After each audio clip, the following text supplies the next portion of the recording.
Welcome back to the McCann Dogs podcast, episode 51. And this one is a special one for those of you who are multiple dog owners, or maybe you have one dog and you're thinking about getting another. Joining me this week is the director of online training from the McCann program, Instructor Shannon Viljasso. Thanks for joining us, Shannon.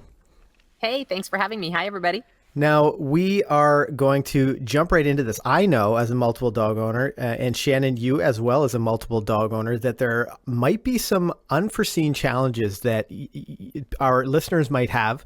Again, whether they're considering getting another dog or they've got a couple of dogs and maybe they think adding one more to the mix won't be that much work, or maybe it'll be the most gratifying experience they could imagine. So we're going to jump right into this. This episode of the podcast is called When One Is Not Enough. I'm Ken Steep, and welcome back to McCann Dogs.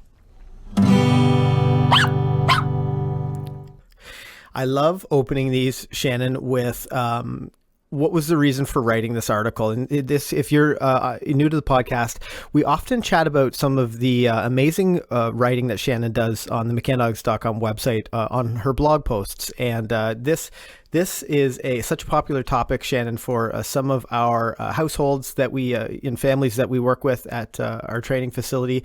Why did you feel like you needed to talk about multiple dog owners?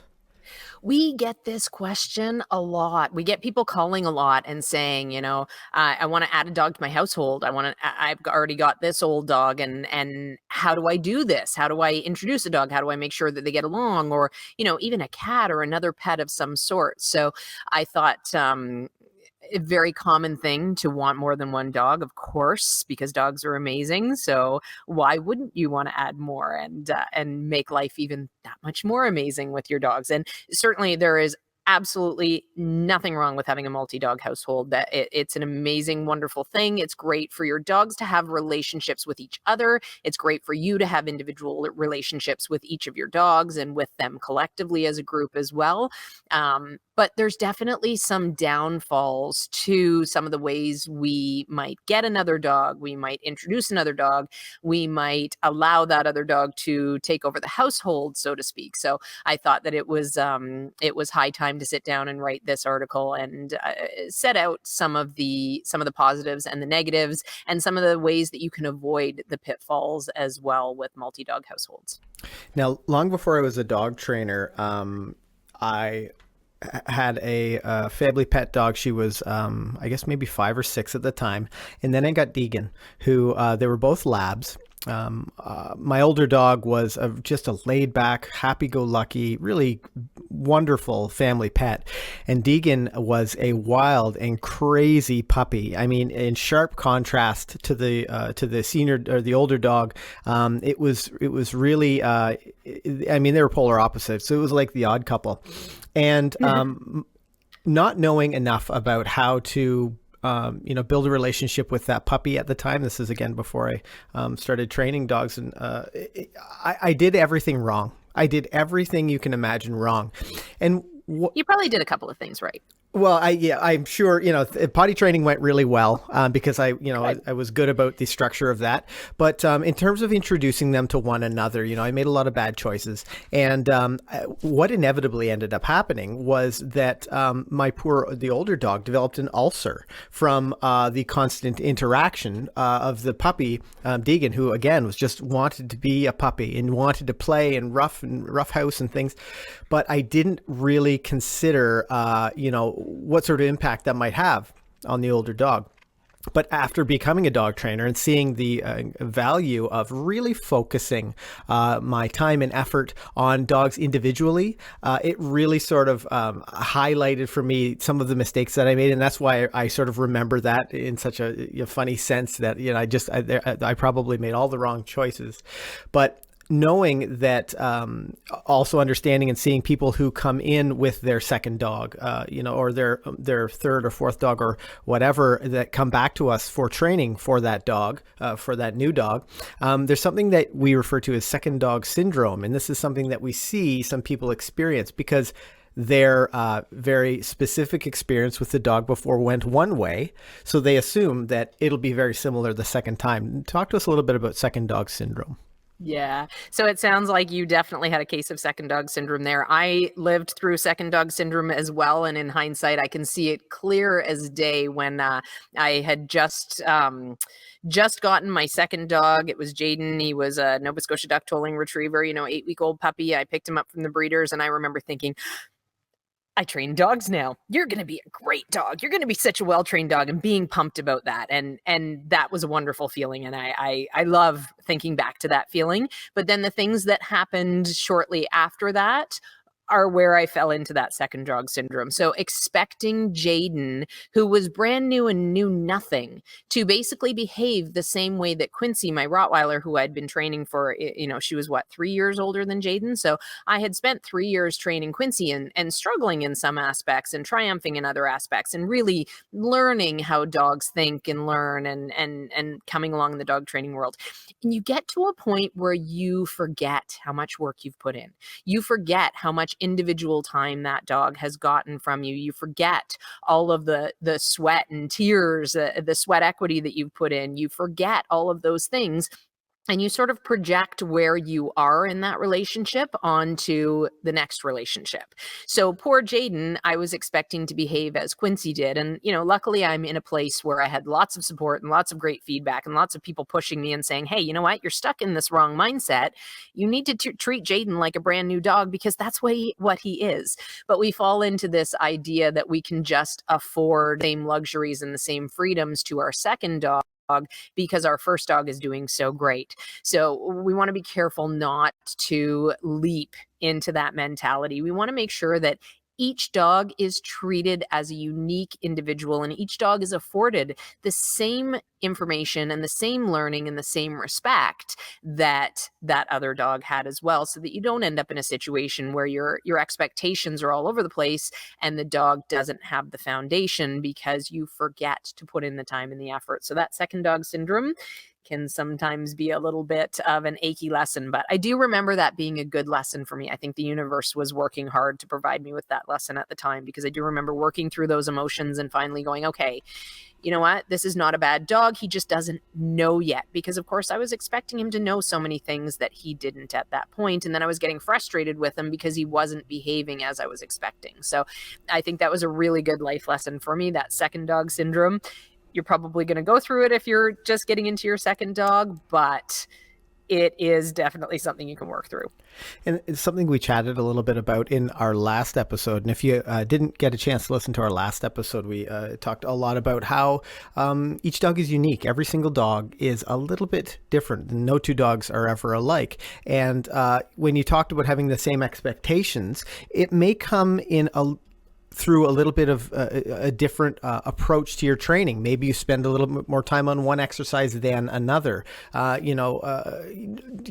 we do sort of need to be able to adjust how we approach our training with our dogs, so that we maintain those same high expectations, but just the path to get there may be a little bit different, and that's so important to remember when we're talking about getting another dog, adding another dog to the household. I don't know how many times I've heard students say, like, "Wow, I'm spending so much more time teaching walking on a loose leash to my current dog than I did the last dog that I brought here, but his stays are brilliant, and it's like I didn't even have to teach them; he just already knew how to stay." So you may need to focus a little bit more on one specific aspect of their training. Now, a great way to do that is to spend specific time with that dog in your house. And you talk a little bit about that in your article, talking about one-on-one time and how important that can be. Yeah, absolutely. It is so crucial. A lot of the times we get this puppy and we've got this older dog already, and we can't wait for them to be the best of buddies.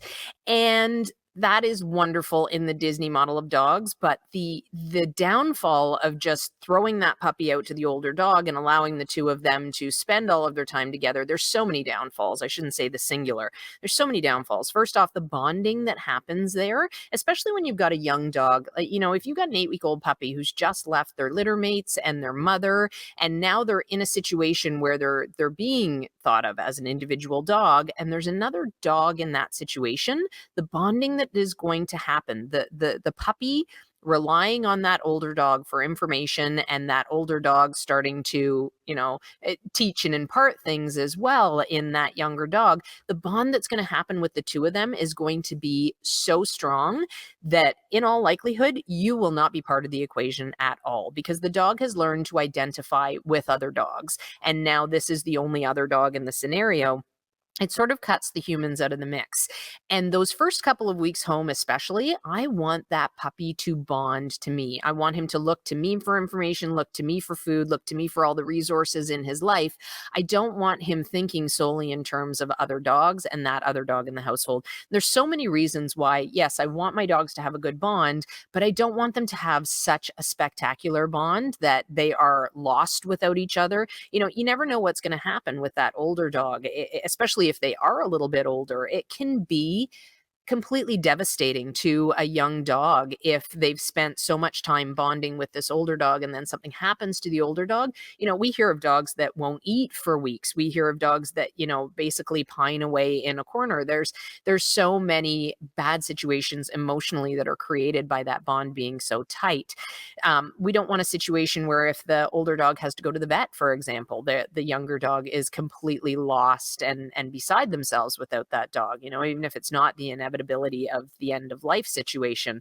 We don't want to create that stressful situation for the young dog where they're lost without that older dog. So what we want to do is we want to foster the relationship with us. We want to have that puppy come out of the crate, spend quality time with us. Whenever I've got a puppy, I usually will allot very short periods of time to work with them because they have very short attention spans. And they also spend a good 22 out of 24 hours of a day sleeping when they're that young. So you've got this small window to take them out, play with them, teach them things, hang out with them, build your bond yourself, do whatever you want to do, but give that puppy 100% of your attention. And that sets you up for good training as well. It's going to be a scenario where you're watching them, you're ever vigilant watching them. So when they do start to chew that corner of the carpet, you're there to say, hey, no, you're not allowed to do that. Here's one of your chew toys instead. So being very diligent, watching that puppy, entertaining, teaching, whatever you want to do in that space of time. And then when you're done with that time period, putting them pleasantly back in the crate for a nap. And now's a great opportunity where you can take your older dog out and you can do something fun with that older dog as well. So they get good quality one-on-one time also. And that is going to help you maintain the bond with that older dog as well while you're developing a bond with the younger dog. We often talk about how we ultimately want our dogs to listen off leash. We want our dogs just to listen around the house and to look to us for information and guidance in situations where they're just not totally sure. These are all really beneficial things. And I think something that our listeners should keep in mind is that when our puppies are really, really young, they've spent so much time with their litter mates that they understand one another. There's a language that they speak, whether it's whatever, it's not, verbal, but that they can communicate and it makes sense. And when we bring that new puppy home, we want them to start to learn how to communicate with us, how to understand what we say. And if we're giving them all these opportunities to be reinforced by the other animals in our household, then we become a little bit less important. And we really want our dogs to see us as important. It's such a cornerstone of dog training to have our dog really understand that we mean what we say and that we're worth listening to. I know that I went from after my older dog, I mentioned in the earlier story, I'd lost her, but I went from a 1-dog household to moving in with Kale to an 8-dog household.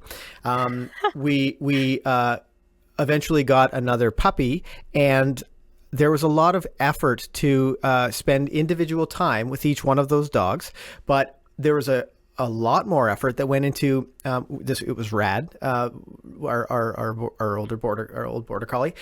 We spent a lot of time doing specific things with Rad, and then the group separately. So, for example, we would go out on a walk and we would go, let the other 7 dogs go for a run, and Rad would be with us on a leash. Or we would take Rad out, do some outside training, maybe some long line training or something, and then he could go and have a snooze in his crate, and then we'd take the other dogs out. Because we know very very specifically, we wanted Rad to listen to us regardless of what other distractions were around. Our ultimate, goal and effort was to have him integrated into our pack of dogs. But we knew that how important it was that he listened to us, to sort of be granted that opportunity to have some freedom, make some choices, to be integrated into that pack. And I think people are so in such a hurry to have their dogs be close and be best friends and things, that they often sacrifice having their dog really listen. And I think that's one of the thresholds, or what the hallmark of a dog who's ready to be introduced to being around other dogs and with freedom and to make choices, is that they listen to you 100% of the time, or you have some way to follow up. You have a long line on them to train through that. I think that's a really important oversight that a lot of people have when they bring a new dog home. Yeah, that is such a crucial point that you just made. We need to make sure that we have the verbal control of our dogs before we put them in a position where they can ignore us. So, in that scenario that you just mentioned, it's so important for us to have skills on our puppies first. And people always ask, how do I introduce my puppy into the household?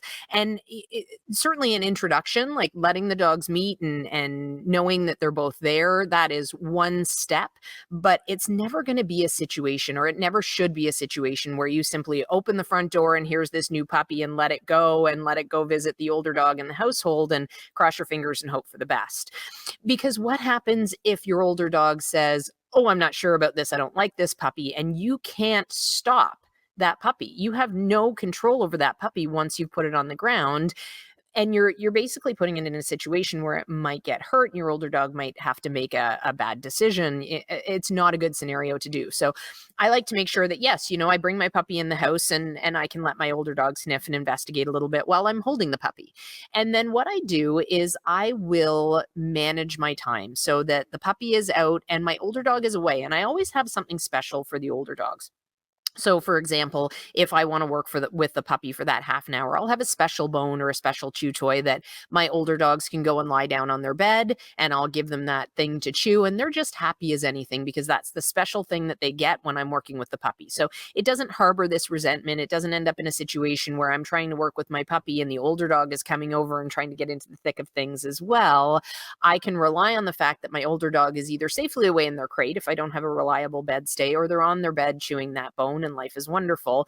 And that way, that dog has something special to do while I'm working with the puppy, and then the puppy can go away. I'll take that bone away again, because they only get that when I'm working with the puppy. And now I'll do something special with the older dog again, even if it's just 2 or 3 minutes worth of tricks or a little bit of healing or something that my dog really enjoys, just so that they get that individual one-on-one time as well.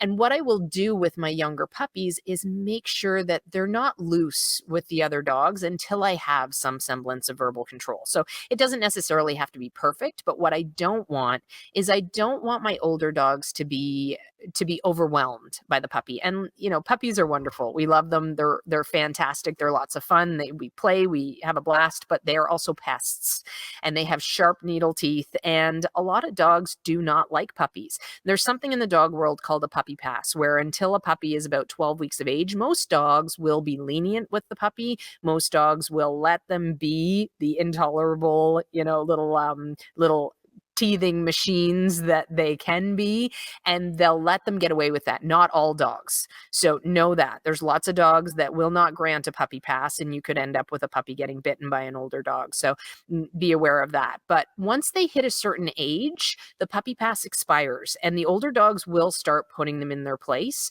You don't want that. I don't ever want my older dogs thinking that they need to discipline my younger dog. I want that puppy to understand that he needs to defer to me. And I want my older dog to understand that I've got his back. You don't have to tell that puppy off, because I don't want either of them to be in that position. You don't have to tell that puppy off, because I am going to keep that puppy from harassing you, which means I need to set up my scenario. I've got my long line on. I've got a puppy that's not loose with the other dogs until he has some response to name or response to leave it or something in that scenario, some way that I can save my other dogs, or I can save my puppy very quickly without needing to rely on physically getting there. I think mentioning that you do need to put some special focus on your older dogs. That it's so easy to overlook that when you have a puppy in the house with all of the puppy challenges that you may have, potty training and whatever other family dog training that you want to do with your puppy. But spending time with your older dog does need to be on your list of things to do to avoid some of these challenges that you talked about. But also because you're changing the environment for that older dog, that older dog might need to work on the puppy as a distraction as well. Maybe it's really enticing because you've had a one dog household for so long. All of a sudden there's a new four-legged little fur ball in the house and I can't wait to play with them. Maybe that's an opportunity to work on some response to name with that older dog. I mean, I think, having seen all of the dogs that we do at McCann Dogs, I can think of all these unique, very specific examples of things that you could work on or reasons that you'd want to use these kinds of distractions in your house. But it's really one great training opportunity after another. And if you love training dogs, then getting that puppy is going to satisfy that need. Yeah, absolutely. And here's a great opportunity to teach a bed stay or teach a go and lie down cue while you're working with that puppy. And you can have some treats and throw them to the older dog so that you can reinforce those things. Now that you are a multi-dog household, you need to figure out how to make sure that those dogs can live together harmoniously and how you can manage more than one dog at a time as well. So things like that will come in very handy. That's an excellent point. I think just my mind goes to some of the things that some of the questions that we answer on our YouTube channel, and people might be thinking like something like, well, what about crating at night because they'll both be tired? Having separate crates, having separate spaces, having separate food and water dishes is really important. I know something that I'm always sort of clinically minded. I sort of envision all of the medical reasons why you need to do some things, but knowing what that puppy's intake and output is, how much that puppy's able to eat rather than, having a shared space, giving them both an opportunity to stretch their legs out, relax, lie down and not worry about being pestered, even in this, in a sleeping scenario, when they might be tired already, is also, of note, or is worth taking note of.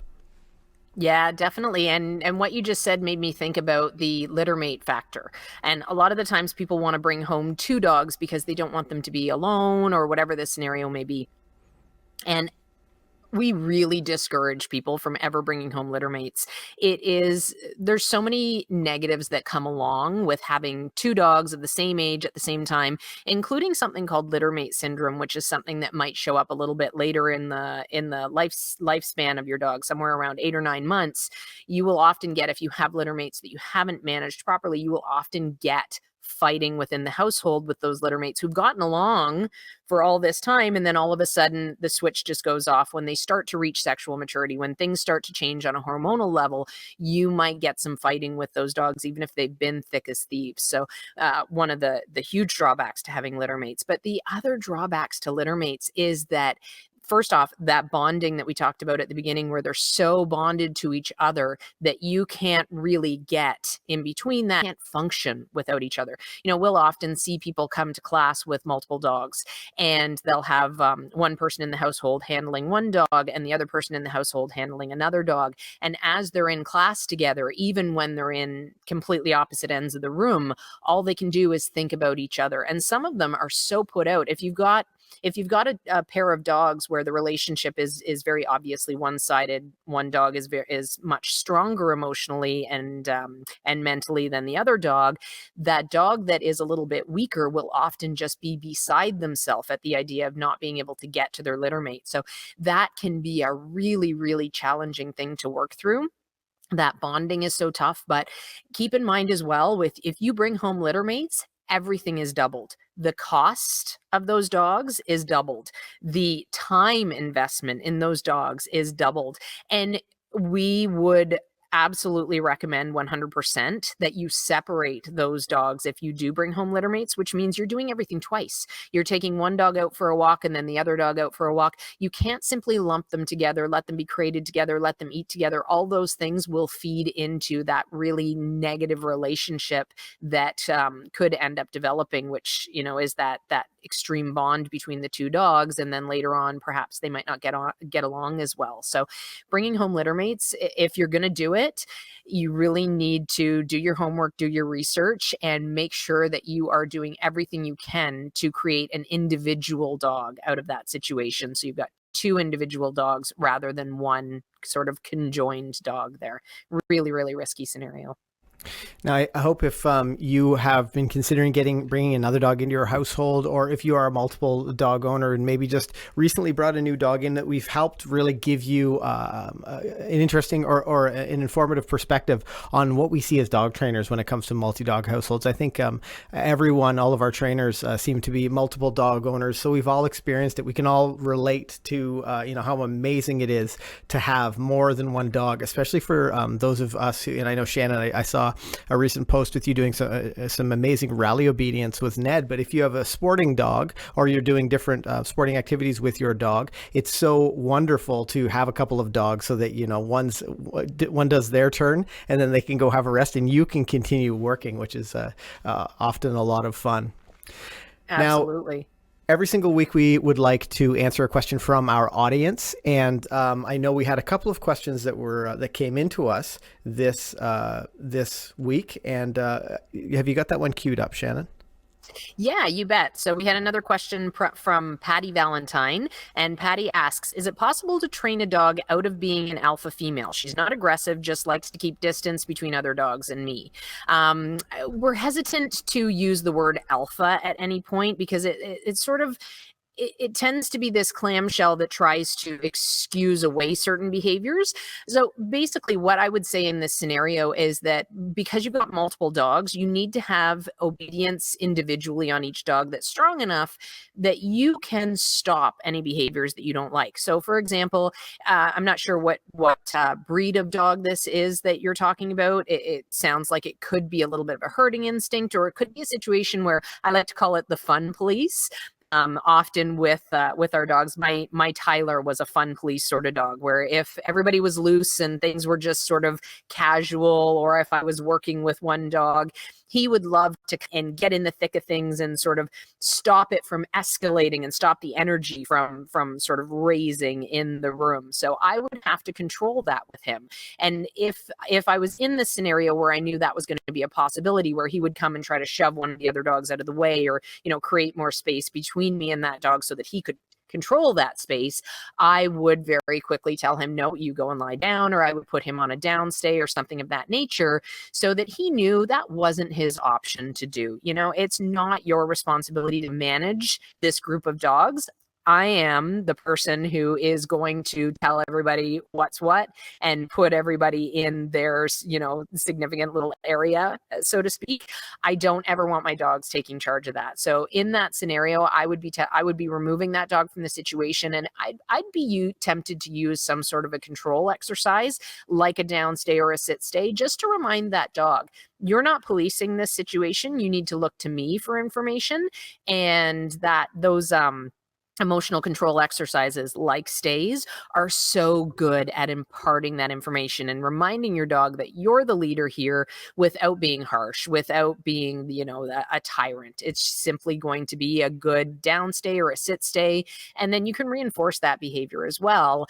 Start to bring the dog back into the scenario if you think that they've sort of gotten their brain back in check, and see how they react with that scenario again. If they do the same thing and try to keep the other dogs away from me, well, obviously we need to do longer sit stays, longer down stays, more control work. That dog needs to understand that it's not his responsibility to manage things. He needs to look to me for information instead. And if any of our listeners are looking for more technique, more personalized training, Shannon is the director of our McCann online dog training program. And Shannon, can you just give us a brief overview of what you might help our listeners with if they were to become a member of the McCann program? Yeah, all of the basics and foundation work that you need to have a well-behaved family pet. So it's an 8-week program that's delivered in videos. They're all high definition videos and very clear instruction. And it's going to teach you to teach your dog to come when they're called. And this is such a critical skill. Reliable recall is so important. And we will make sure you get there. We'll support you through it, through our Facebook group, through email, through video you can send us. And you can always contact our office as well. We have brilliant dog trainers answering the phone all the time. Everybody on staff here is a professional dog trainer, so they'll be able to answer your questions and help support you through the program. Recall, walking on lead, and stays as well. The other really nice thing about the My Dog Ken program is that there's so much interaction and there's so much time for interaction and support that we actually get a lot of really key concepts in dog training taught in those 4 months. And then, of course, there's option to continue if you decided you did want to stay as part of the program. So we have people that learn all sorts of things about dog training when they really just signed up to learn how to teach their dog to listen as a family pet. But we teach the why behind things. So they learn how to apply dog training concepts and how to make things great for their own life.